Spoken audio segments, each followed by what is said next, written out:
এমএলএর পাওয়ার, মানুষের দেওয়া পাওয়ার আজকে আছে 5 বছর পর নাও থাকতে পারে। কোন এমপির পাওয়ার, মানুষের দেওয়া পাওয়ার আজকে আছে 5 বছর পর নাও থাকতে পারে। কোন মুখ্যমন্ত্রীর পাওয়ার আজকে আছে 5 বছর নাও থাকতে পারে। কোন প্রধানমন্ত্রীর পাওয়ার আজকে আছে 5 বছর পরে নাও থাকতে পারে। কিন্তু বেরাদার সামনে کرام আজকে আছে আমার নবী মুস্তাফার পাওয়ার। কিয়ামত চলে আসবে, আমার নবী মুস্তাফার পাওয়ার করে দেন। কমবে না, জোরে বলেন সুবহানাল্লাহ। ওয়া নুসাল্লি আলা রাসূলিহিল কারীম। أما بعد فأعوذ بالله من الشيطان الرجيم. بسم الله الرحمن الرحيم. ورفعنا لك ذكرك. صدق الله العظيم وصدق رسوله الأمين المعين المتين المبين الكريم. ونحن على ذلك من الشاهدين والشاكرين والحمد لله رب العالمين. আলহামদুলিল্লাহ, সমস্ত তারিফ প্রশংসা গুণগান গুণকীর্তন গুণভাজন সেই মহান আল্লাহ রাব্বুল আলামিনের জন্য, যিনি এক ও দ্বিতীয় ওয়াহদাহু লা শারীক, যিনি বিনা খুঁটি খাম্বার দ্বারা এই আসমানটিকে ঝুলিয়ে রেখেছেন এবং বিছানার চাদরের মতো এই জমিনটিকে বিছিয়ে রেখেছেন। তিনারই শুকরিয়া আদায় করার জন্য সকলে মিলে বলুন আলহামদুলিল্লাহ। এবং তারপরে পরে আকায়ে নামদার মদিনী কে তাজদার আহমদ মুখতার জনাব মুহাম্মদুর রাসূলুল্লাহ সাল্লাল্লাহু তাআলা আলাইহি ওয়াসাল্লাম, যেই নবী না সৃষ্টি হলে এই আসমান সৃষ্টি হতো না, যেই নবী না সৃষ্টি হলে এই জমিন সৃষ্টি হতো না, যেই নবী না সৃষ্টি হলে এই নদ নালা কিছু সৃষ্টি হতো না, যেই নবী না সৃষ্টি হলে এই 18,000 মাখলুকাতের মধ্যে এক মাখলুকাতও সৃষ্টি হতো না। লাখো কোটি দরুদ ও সালাম উর্ফতে হোক বর্ষিত হোক সেই নবী মুস্তাফার প্রতি। সকলে মিলে বলুন আল্লাহুম্মা আমিন। খুতবার পরে পরে আমি এক টুকরা আয়াত কারিমা তিলাওয়াত করেছি। সেই আয়াতটি হচ্ছে ওয়া রাফা'না লাকা যিকরাক। এর মানে, হে আমার নবী, আমি আপনার শান ও শওকতকে উঁচু করে দিয়েছি। বেরাদার সামনে کرام, আমার আল্লাহ তাআলা বলতে আছেন, হে আমার নবী, আমি আপনার শান ও শওকতকে উঁচু করে দিয়েছি। আমার নবীর শান ও শওকতকে কোনো মানুষে উঁচু করেনি, কোনো জিন জাতিতে উঁচু করেনি। আমার নবীর শান ও শওকতকে উঁচু করেছেন মহান আল্লাহ রাব্বুল আলামিন। জোরে বলুন সুবহানাল্লাহ। বেরাদার সামনে کرام, কোন মানুষ, এই যে আপনারা লাইট দেখছেন, এই লাইট কোন মানুষে জ্বালিয়েছে, কোন মানুষে এসে তাকে বন্ধ করতে পারবে। কোন গাড়ি কোন মানুষে স্টার্ট করে, কোন মানুষে এসে সেই স্টার্টটিকে বন্ধ করতে পারবে। কোন মানুষ এই বক্স চালিয়েছে, কোন মানুষ এসে বক্সটিকে বন্ধ করতে পারবে। কোন মানুষ জেনারেটর চালু করে, কোন মানুষ এসে সেই জেনারেটরটিকে বন্ধ করবে। কিন্তু কারোর মধ্যে এতটুকু দম নেই যে এই আকাশের যে চন্দ্রগুলি আছে, যে তারাগুলি আছে, তারা যে জ্বলে, সেই জ্বলাটাকে কারো বাপের দম নেই যে বন্ধ করবে। তো বেরাদার সামনে کرام, এটার কারণ হচ্ছে আল্লাহ তাআলা জ্বালিয়েছে, তাই সেই চন্দ্র এবং নক্ষত্রকে আল্লাহ তাআলা জ্বালিয়েছে। তো আল্লাহ ছাড়া কেউ সেই চন্দ্র তারাকে বন্ধ করতে পারবে না। এরকমই আমার নবী মুস্তাফার শান ও শওকতকে কোনো মানুষে উঁচু করেনি, কোনো জিন জাতিতে উঁচু করেনি যে কোনো মানুষে আমার নবী মুস্তাফার শান ও শওকতকে নিচু করতে পারবে। আমার নবী মুস্তাফার শান ও শওকতকে মহান আল্লাহ রাব্বুল আলামিন উঁচু করেছে। তো বেরাদার সামনে کرام, যতদিন ধরে আমার নবী এই দুনিয়ার বুকে এসেছে, ততদিন ধরে আমার নবীর শান ও শওকতকে নিচু করার জন্য অনেক লোকই ছিল, কিন্তু আমার নবী মুস্তাফার শান ও শওকতকে নিচু করতে পারেনি, আজ পর্যন্ত পারেনি এবং কিয়ামত পর্যন্ত পারবে না। বেরাদার সামনে کرام, কোন মানুষ যদি কোন মানুষকে পাওয়ার দেয়, তাহলে সেই মানুষের পাওয়ার আজকে আছে, কালকে নাও থাকতে পারে। যেমন আপনাদের গ্রামের মেম্বার, আপনাদের মানুষের নিজের পাওয়ারে সেই মানুষটি পাওয়ার পেয়েছে, আজকে আছে 5 বছর পরে নাও থাকতে পারে। কোন এমএলএর পাওয়ার, মানুষের দেওয়া পাওয়ার আজকে আছে 5 বছর পরে নাও থাকতে পারে।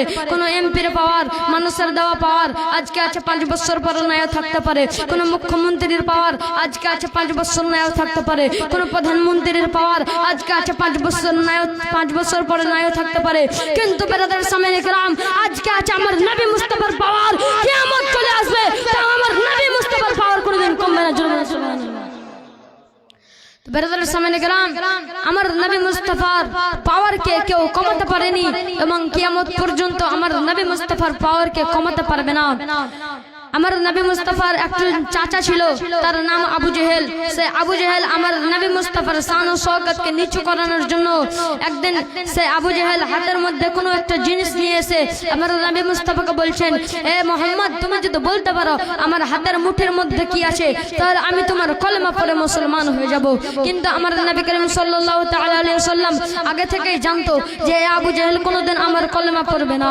কিন্তু তাও আমার নবী মুস্তাফা বলছেন, হে আবু জেহেল, আমি যদি এটাকে না বলি, আমি যদি তোমার হাতের মধ্যে কি আছে আমি যদি না বলি, সেই জিনিসটা যদি বলে দেয় যে আমি কে, তাহলে কিরকম হয়? তখন আবু জেহেল বলছে, তাহলে তো আরো ভালো হয়। তখন আমার নবী মুস্তাফার এক ইশারাতে সে আবু জেহেলের হাতের মধ্যে যে জিনিসগুলো ছিল সঙ্গে সঙ্গে পড়তে আছে, লা ইলাহা ইল্লাল্লাহু মুহাম্মাদুর রাসূলুল্লাহ। সুবহানাল্লাহ। বেরাদার সামনে কারাম, দেখুন সেই পাথর কিংবা কাকর আমার নবী মুস্তাফা চিনে, কিন্তু আজকালকার কোনো মৌলবি বার হয়েছে, অনেক লোক আছে যারা আমার নবী মুস্তাফাকে চেনে না, যারা বলে আমাদের মতনই নবী। নাউজুবিল্লাহ, আপনারা আস্তাগফিরুল্লাহ পড়েন। আমাদের মতো নবী কি করে হতে পারে? সেই নবী এক ইশারাতে চন্দ্রকে, যেই সূর্য ডুবে গেছিল সেই সূর্যকে হাতের ইশারাতে যদি উঠিয়ে দেয়, কোনো মানুষ আছে যে সেই সূর্যকে, ডুবন্ত সূর্যকে আবার উঠাতে পারবে? কোনো মানুষ নাই। তো বেরাদার সামনে کرام, আমার নবী মুস্তাফা একদিন হযরত আলীর জাঙ্গে মাথা দিয়ে ঘুমাচ্ছিলেন। তখন হযরত আলী আসরের নামাজটি কাজা হয়ে যায়। তখন হযরত আলী কাঁদতে লাগেন। তখন সেই কানের যে পানিগুলো আছে আমার নবী মুস্তাফার চেহারা মুবারক পড়ে যায়। তখন আমার নবী মুস্তাফার নিদ্রা ভেঙে যায়। তখন আমার নবী মুস্তাফা উঠে বলছেন, হে আলী, তুমি কাঁদছো কেন? তখন হযরত আলী বলছেন, ইয়া রাসূলুল্লাহ, ইয়া হাবিবাল্লাহ, নবী গো, আপনি যখন আমার জাঙ্গের মাথা দিয়ে ঘুমাচ্ছিলেন, আপনার ঘুমাতে ঘুমাতে আসরের নামাজ আমার কাজা হয়ে গেছে, সূর্য ডুবে গেছে, এখন আমি কিভাবে নামাজ পড়বো? তখন আমার নবী মুস্তাফা বলছে, তুমি সেই নামাজটি কাজা পড়বে নাকি আবার জামাত করে পড়বে?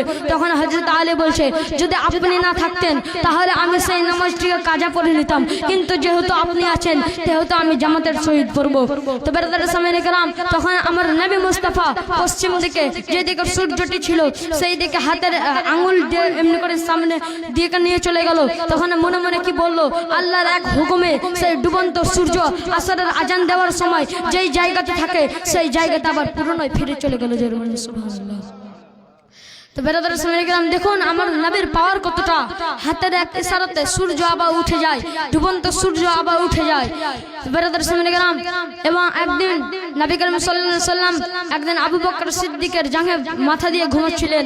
তখন আবু বকর সিদ্দিক রাদিয়াল্লাহু তাআলা আনহু একদিন যে পায়ের জায়গা রেখেছিল সেই পায়ের নিচে একটা খদ্র ছিল, সেই খালে একটা সর্প ছিল। সেই সর্পটি বার হওয়ার জন্য আমার নবী মুস্তাফাকে সালাম প্রদান করার জন্য বার হতে আসছিল। তখন আবু বকর সিদ্দিক তাকে বাধা দেয়। সে বাধা দেওয়ার কারণে সেই সাপটি আবু বকর সিদ্দিকের পায়ে কামড় দেয়। তখন আবু বকর সিদ্দিকের পুরো শরীরে সেই সাপের বিষটা ছড়িয়ে যায়।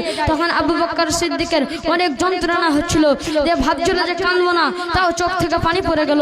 তখন আমার নবী মুস্তাফার চেহারা মুবারকে সেই পানিটি পড়ে গেল। তখন আমার নবী মুস্তাফার ঘুম ভেঙে গেল। তখন আবু বকর সিদ্দিককে বলছে, হে আবু বকর সিদ্দিক, তুমি মক্কা নগর ছেড়ে এসেছো, তাই জন্য কি কাঁদছো?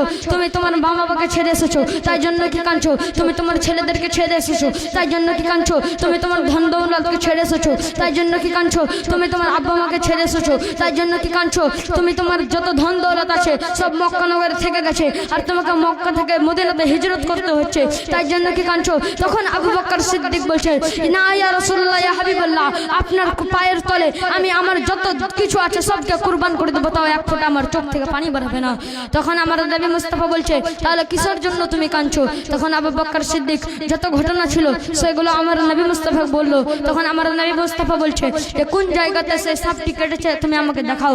তখন সেই স্থানটিকে আমার আবু বকর সিদ্দিক সেই স্থানটিকে দেখিয়ে দিল আমার নবী মুস্তাফা। তখন আঙুরের আগালটিতে নিজের থুতু মুবারক নিয়ে সেই জায়গাতে বুলিয়ে দেওয়ার সঙ্গে সঙ্গে সাপের বিষ পানির মতো হয়ে গেল। সুবহানাল্লাহ। তো বেরাদার সামনে গেলাম, আজকালকার কোন মানুষ আছে যারা নিজের থুপ দিয়ে সে সাপের বিষকে পানি করতে পারে? কারো এত বড় দম নাই, কিন্তু আমার নবী মুস্তাফা এই থুতু মুবারক দিয়ে সাপের বিষকে পানি করে দিয়েছিল। সেই নবীর আমরা উম্মত, এটাই আমাদের ভাগ্য। অনেক অনেক নবী আছে যারা কান্না করেছিল আর আল্লাহর কাছে দোয়া করেছিল, বলেছিল হে রব্বুল আলামিন, আপনি যদি আমাদেরকে নবী রূপে এই দুনিয়ার বুকে যদি না পাঠাতেন আর যদি আখরি নবীর উম্মত করে আমাদেরকে পাঠাতেন তাহলে আমরা অনেক খুশি হতাম। কিন্তু দেখুন আমাদের ভাগ্য কতটা, আমরা দোয়া না করেই সেই আখরি নবীর উম্মত হয়ে আসতে পেরেছি এই দুনিয়ার বুকে। তো বেরাদার সামনে গেলাম, আপনারা সেই আখরি নবীর, দয়ালু নবীর, মায়ার নবীর উম্মত হয়েছেন। তো সেই আখরি নবীর যেগুলো বলেছে, সেই নবী যেগুলো বলেছে সেগুলো আমাদেরকে করে চলতে হবে। আমাদেরকে 5 ওয়াক্তের নামাজ পড়তে হবে এবং যখন রোজার টাইম আসবে তখন আমাদেরকে রোজা রাখতে হবে এবং বেশি পয়সা থাকলে হজ করতে হবে, যাকাত প্রদান করতে হবে। বেরাদার সামনে গেলাম, আমি আমার বক্তব্যকে এখান থেকে ইতি করছি। বক্তব্যের মধ্যে হয়ে থাকে কোনো ভুল বা ত্রুটি ক্ষমা প্রার্থী। মা আলাইনা ইল্লাল বালাগ। আসসালামু আলাইকুম ওয়া রাহমাতুল্লাহি তাআলা ওয়া বারাকাতুহু।